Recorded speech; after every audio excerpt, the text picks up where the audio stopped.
সুপ্রিয় দর্শক, আসসালামু আলাইকুম। আপনাদের সবাইকে স্বাগত জানাচ্ছি এখনকার আলোচনা। আপনাদের সঙ্গে আছি আমি সিরাজুল ইসলাম। দর্শক, ইরানকে কোনোভাবেই বাগে আনতে না পেরে ইরানের বিরুদ্ধে কোন ধরনের শাস্তিমূলক ব্যবস্থা নেওয়া যায় সেই ব্যাপারে মতামত জানতে চেয়ে মার্কিন সেনাবাহিনীর হাইকমান্ড থেকে বিভিন্ন কমান্ডারের কাছে ইমেইল পাঠানো হয়েছে। এখানে মতামত চাওয়া হয়েছে কোন ধরনের আনকনভেনশনাল পদ্ধতিতে ইরানকে শাস্তি দেওয়া যায়। এর মানে কি পেছনে পরমাণু হামলার কথা লুকিয়ে আছে কিনা। এদিকে ইরানের দক্ষিণ অঞ্চল দিয়ে যাতে মার্কিন বাহিনী বা ইসরায়েলি বাহিনী ইরানে কোনো রকমের স্থল অভিযান চালাতে না পারে সে ব্যাপারে ইরানের আইআরজিসি স্থল মহড়া চালিয়েছে এবং এই মহড়ায় নতুন আসা অস্ত্র ব্যবহার করা হয়েছে। এই নতুন আসা অস্ত্র মানে কি সেটার একটা ব্যাখ্যা প্রয়োজন। এদিকে আরো খবর পাওয়া যাচ্ছে যে ইরানের কাছ থেকে চীন ড্রোনের প্রযুক্তি নিয়েছে, ব্যাপকভাবে সেই ড্রোন উৎপাদন করবে। বিনিময়ে ইরানকে চীন যুদ্ধ বিমান এবং বিভিন্ন ধরনের অস্ত্র সামগ্রী দিচ্ছে। তার মানে কি? চীন বলছে তারা ইরানকে অস্ত্র দিচ্ছে না, আমেরিকা অভিযোগ করছে। বাস্তবতা কি?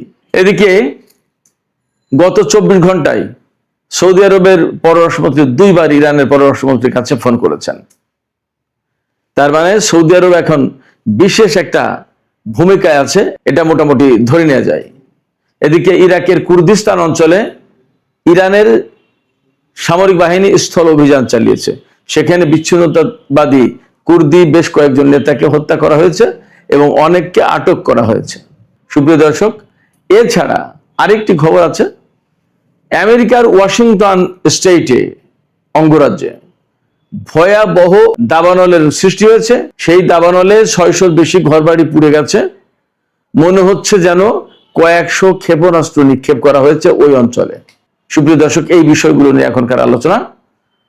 আশা করি ভালো লাগবে এবং আপনারা শেষ পর্যন্ত সঙ্গে থাকবেন। আর ভিডিও যদি ভালো লাগে তাহলে লাইক, কমেন্ট, শেয়ার করবেন এবং চ্যানেলটি সাবস্ক্রাইব করে সাথেই থাকবেন। দর্শক, চলুন আমরা বিস্তারিত আলোচনা করি। দর্শক, প্রথমে বলছিলাম ইরানকে বাগে আনতে পারছেন না আমেরিকা। আপনারা তো সবাই দেখছেন আজকে 5 মাসের বেশি হয়ে গেছে ইরানের বিরুদ্ধে যুদ্ধ করছে ইসরায়েল এবং আমেরিকা। যেখানে একা ইসরায়েলের বিরুদ্ধেই যুদ্ধ করার সাহস অনেকে দেখায় না, আর আমেরিকার দিকে তো স্যালুট মেরে চলে, সবাই সালাম দিয়ে চলে।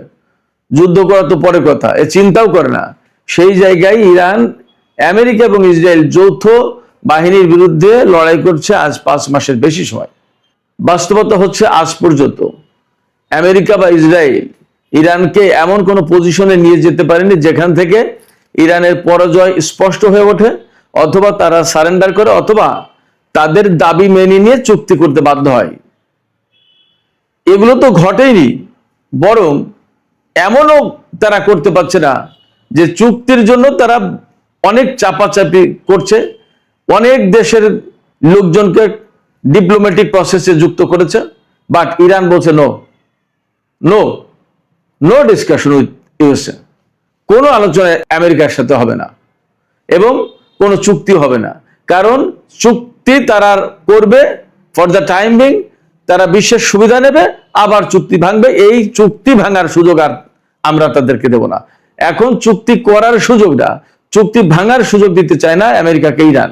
এটা ইরানের অবস্থান এবং সেই কারণে খুব ক্যাটাগরিক্যালি পরিষ্কার করে বলা হয়েছে ইরানের পররাষ্ট্র মন্ত্রণালয় থেকে যে হরমুজ প্রণালী নিয়েও ওমানের সাথে যে আলোচনা চলছে, এই আলোচনাটা বেসিক্যালি ওমান এবং ইরানের মধ্যকার আলোচনা। এই আলোচনায় আমেরিকার কোনো স্থান নেই, আমেরিকার কোনো পর্ষদে কোনো অংশ নেই তার। অর্থাৎ এই আলোচনার মধ্য দিয়ে এমন কোনো খবর যদি কেউ দিতে চায় যে হরমুজ প্রণালী খুলে দিয়েছে, এখন সবাই চলাচল করতে পারবে, আমেরিকার জন্য হরমুজ প্রণালী খোলা, এই সমস্ত না, শুধু ইরান এবং ওমানের ব্যাপার। আমি দুপুরে ভিডিওতে বলেছি ইরান এবং ওমানের ব্যাপারটা কি। যাই হোক, সেক্ষেত্রে ইরানকে কোনো মতেই তারা বাগে আনতে পারছে না। পরমাণু কর্মসূচি, না সরকার পরিবর্তন, না ক্ষেপণাস্ত্র কর্মসূচি, কোনো কিছুই না। এখন যেটা একদম টোটালি তাদের এজেন্ডার বাইরে ছিল সেটা এখন মূল এজেন্ডা হয়ে দাঁড়িয়েছে হরমুজ প্রণালী। সেই হরমুজ প্রণালী খুলে দেবে, এই ব্যাপারে আলোচনা করতে ডাকে। ইরান বলে নো আলোচনা, কোনো আলোচনা নেই। এই জায়গায় আমেরিকা ভয়ঙ্কর মুশকিলে পড়ে গেছে। তারা সব রকমের যুদ্ধের ট্যাকটিক্স কৌশল তারা অবলম্বন করে ইরানের উপর হামলা চালিয়েছে। এখন তাদের হাতে অস্ত্রও কমে গেছে এবং তাদের হাতে কৌশলের আর নতুন কিছু নেই। এই পরিস্থিতিতে আমেরিকার সামরিক বাহিনীর হাই কমান্ড থেকে বলা হয়েছে নিচের কমান্ডারদেরকে, বিভিন্ন সেনা কর্মকর্তাদের কাছে ইমেইল পাঠানো হয়েছে যে ইরানের বিরুদ্ধে কোন কৌশলে যুদ্ধ করলে তাকে শাস্তিটা দেওয়া যায়, তাকে বাধ্য করা যায় চুক্তি করতে। কি করা যায় বলুন, সবাই মতামত দিন। মানে ওপেন, মানে অনেকটা সামরিক বাহিনীর ভেতরে ওপেনলি মতামত নেওয়া হচ্ছে। এই বিষয়ে একদম মার্কিন সিএনএন এ খবর দেওয়া হয়েছে। এটা আমি বানিয়ে বলছি না, মার্কিন টেলিভিশন চ্যানেল সিএনএন তার যে ওয়েবসাইট, সেই ওয়েবসাইটে খবরটা আমি দেখলাম। সেখানে বলা হচ্ছে কোন সেনা কর্মকর্তা বলেছেন, মন্তব্য করেছেন যে এই ধরনের মতামত নেওয়ার ঘটনা একটা নজিরবিহীন ঘটনা, এর আগে কখনো এরকম হয়নি। তার মানে আমেরিকা যেখানে যায় সেখানে তো বোমা মেরে উড়িয়ে দিয়ে সব সাফ করে দেয়, দখল ক্লিয়ার। ইরানের মতো এরকম গ্যাড়া কলে তো পড়েনি কোনো জায়গায়, যার কারণে এই ধরনের মতামত নেওয়ার আর প্রয়োজন হয়নি তখন। এখন ডোনাল্ড ট্রাম্প, পেন্টাগন, যুদ্ধমন্ত্রী পিট হেগসেথ সবাই কিন্তু তাদের কৌশল মতো, মার্কিন সেনা কমান্ডাররা তাদের সবাই তাদের কৌশল মতো ইরানের বিরুদ্ধে যুদ্ধ করেছে, কিন্তু লাভ কিছু হয়নি। পর্যন্ত তারা ইরানকে এমন পর্যায়ে নিতে পারেনি যেখান থেকে ইরান বলতে বাধ্য হয় যে ঠিক আছে, আসুন আমরা আলোচনা করি এবং আমরা একটা চুক্তি করি। ভয়াবহ বিপদে পড়েছে আমেরিকা। তারা বিপদে পড়েছে, তারা হামলা চালাতে গিয়ে হামলা থামিয়েছে, কিন্তু এর মানে এই নয় যে আমেরিকা ইরানের বিরুদ্ধে আর হামলা চালাবে না। তারা একদম ভালো হয়ে গেছে বা সমস্ত সবকিছু মিটমাট করে চলে যাচ্ছে, নট দ্যাট। তারা কিন্তু পাকে পাকে আছে। তারা কোন ফাঁকে হামলা চালাতে পারলে ইরানকে পর্যুদস্ত করতে পারে সেই চেষ্টাই করছে। আমি কয়েকদিন আগে থেকে বলে আসছি, এবং সেই কারণে কিন্তু এই যে খোঁজ করা হচ্ছে যে কোন কৌশলে যুদ্ধ করলে, কোন ভাবে হামলা করলে তাকে শাস্তি দেওয়া যায়। সেই জন্য তাদের প্ল্যান তারা ঠিকই ঘোরাচ্ছে ফিরাচ্ছে, এটা ইরান খুব ভালোভাবে বোঝে, জানে। সেই জন্য তাদের প্রস্তুতি তো সব আছেই। এপাশে ইরানের যে দক্ষিণ অঞ্চল, উপকূলীয় অঞ্চল যেটা, এই অঞ্চলে মহড়া চালিয়েছে গতকাল পরশু বা আজকে ইরানের সামরিক বাহিনী, আইআরজিসি স্থলবাহিনী। এই মহড়ায় তারা নতুন আসা অস্ত্র ব্যবহার করেছে। এখন এই নতুন আসা অস্ত্র মানে কি? নতুন আসা অস্ত্রের মানে হচ্ছে প্রথমে প্রধানত একটা, সেটা হচ্ছে চীন থেকে ইরান বিপুল পরিমাণে অস্ত্র পেয়েছে। এটা মোটামুটি বিপুল ভাবে বিভিন্ন সামাজিক মাধ্যমে এসছে। এটা ইরান এবং চীন কারোর পক্ষ থেকে বলার কথা না। আমেরিকা অভিযোগ করেছে, চীন নর্মালি অস্বীকার করেছে। বাট যে অস্ত্র এসেছে তার ভিতরে কাঁধে রেখে ফায়ার করা মিসাইল সিস্টেম আছে, এরপরে আরো বিভিন্ন ধরনের অস্ত্র আছে। কোন কোন জায়গায় এমন বলা হচ্ছে এইরকম ক্ষেপণাস্ত্র এসে পৌঁছেছে চীন এবং রাশিয়া থেকে, যে ক্ষেপণাস্ত্র পরমাণু ওয়ারহেড বহন করতে পারে, এবং তার পরীক্ষা চালিয়েছে ইরান। জানি না সত্য মিথ্যা, নানান খবর বের হয়, যুদ্ধের সময় কত কিছু হয়। এবং সেই ক্ষেপণাস্ত্র ইউরোপের কেন্দ্রস্থল ব্রিটেন এবং আমেরিকা টাচ করতে পারে। সত্য মিথ্যা জানি না, এরকম খবর বলা হচ্ছে। তবে ইরান যে চীন থেকে সাম্প্রতিক সময়ে বিপুল অস্ত্র পেয়েছে কথা সত্য, এবং সেই অস্ত্রগুলোই আইআরজিসি অনেক কিছু ব্যবহার করেছে, মানে সেইগুলো নিয়ে মহড়া দিয়েছে উপকূলীয় অঞ্চলে।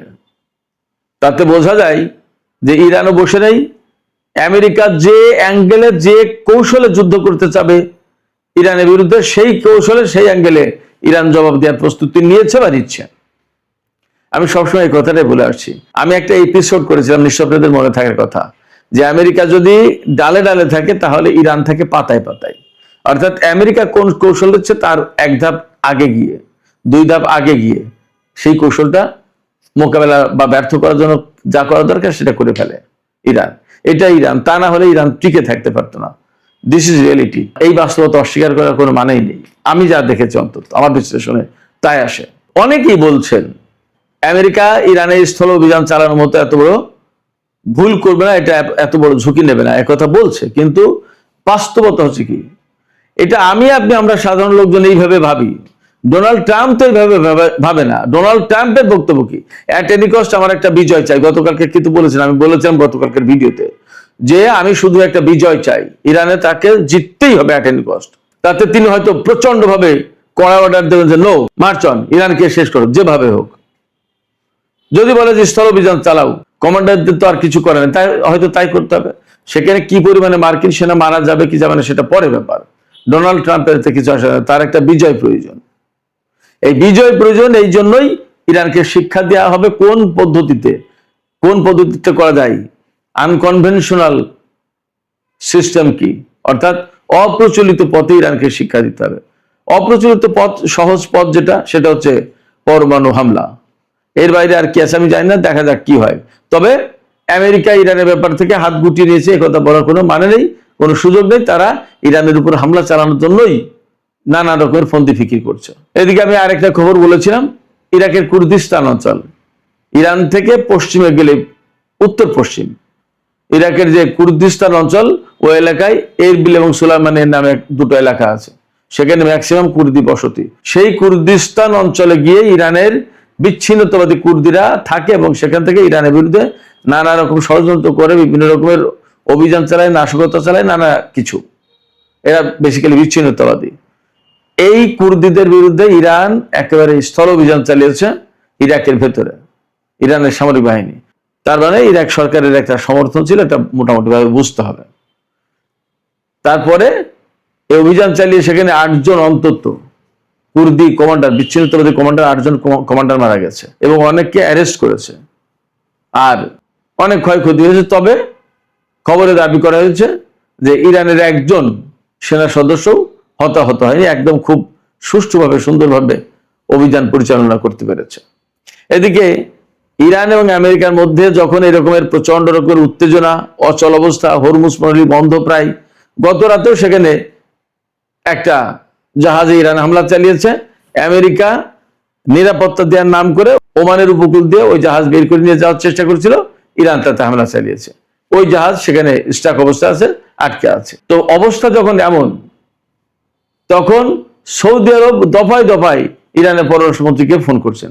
ইরানের পররাষ্ট্রমন্ত্রীকে গত 24 ঘন্টায় 2 বার ফোন করেছেন সৌদি পররাষ্ট্রমন্ত্রী। এই যে আলোচনা 2 বার ফোন করলেন, এতে মূলত আলোচনা যা হয়েছে তা হচ্ছে এই যে কিভাবে ইরান কূটনৈতিক উপায়ে একটা সমাধানের দিকে যায়, সেই ব্যাপারে তিনি বারবার সাজেশন দিচ্ছেন, সেই ব্যাপারে তিনি বারবার অনুরোধ করছেন। এই অনুরোধ কখন করছেন তিনি? যখন ইরাকে সৌদি আরব গায়ে পড়ে হামলা চালিয়েছে এবং যেখান থেকে ইরানের 4 জন IRGC সদস্য মারা গেছে। IRGC বা ইরান এটা মনে রাখবে না? সৌদি আরব এখন যতই ভালো সাজার চেষ্টা করুক, ইরান কি বিষয়টা ভুলে যাবে? শুধু তাই না, সৌদি আরব ইয়েমেনের উপর হামলা চালিয়ে ইরানের বিমান যখন ইয়েমেনি নাগরিকদের নিয়ে গেল, কয়েকজন লিডারকে নিয়ে গেল, তখন 2 দফা আসার সময়, যাওয়ার সময় 2 দফা ইয়েমেনের উপর হামলা চালালো এবং সেই ঘটনাকে কেন্দ্র করে আজকে ইয়েমেনের সাথে সৌদি আরবের নতুন করে যুদ্ধ পরিস্থিতি তৈরি হয়েছে। এমনকি বাবার বান্দে প্রণালী, লোহিত সাগর বন্ধ করে দেওয়ার ব্যবস্থা হয়েছে। সৌদি আরব যদি এই কাজগুলো না করতো তাহলে হতো না, কি প্রয়োজন ছিল? এখন সৌদি আরব ইরানকে দিয়ে কূটনৈতিক প্রক্রিয়া শুরু করার চেষ্টা করছে। তাদের কূটনৈতিক প্রক্রিয়ার খবরটা কি?